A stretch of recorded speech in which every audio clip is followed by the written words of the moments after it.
Hi అండి, ఇవాళ పొట్లకాయను ఆవు పాల కూర వండుతున్నానండి. ఇగురు కూర.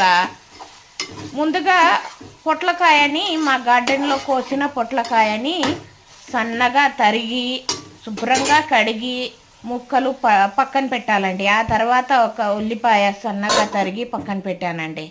ఆ తర్వాత స్టవ్ ఆన్ చేసి బాండీ పెట్టి బాండీ వేడైన తర్వాత తగినంత ఆయిల్ వేసి ఆయిల్ వేడైన తర్వాత దాంట్లోనే తాలింపు గింజలు, ఎండుమిర్చి వేసి అవి ఎర్రగా అయిన తర్వాత దాంట్లోనే ఉల్లిపాయ ముక్కలు వేసి ఉల్లిపాయ ముక్కలు ఎర్రగా అయిన తర్వాత దాంట్లోనే పొట్లకాయ ముక్కలు వేసి దాంట్లోనే ఉప్పు కారం పసుపు వేసి ఒక 5 నిమిషాలు సిమ్ములో మగ్గనివ్వాలండి.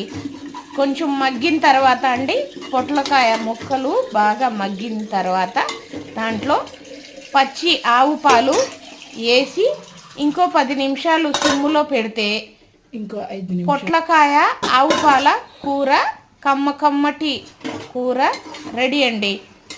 చాలా అంటే చాలా కమ్మగా ఉండిద్ది. పిల్లలైనా పెద్దలైనా అందరికీ నచ్చిద్దండి పొట్లకాయ కూర. పాలును పొట్లకాయ కూర చాలా అంటే చాలా నచ్చిద్దండి. చాలా టేస్ట్గా ఉండిద్దండి. ఇలా ఒక్కసారైనా ట్రై చేయండి. సూపర్ టేస్ట్, కమ్మగా తినేయవచ్చు. నెయ్యి వేసుకున్నంత కమ్మగా ఉండిద్దండి. నెయ్యితో తిన్నంత కమ్మగా ఉండిద్దండి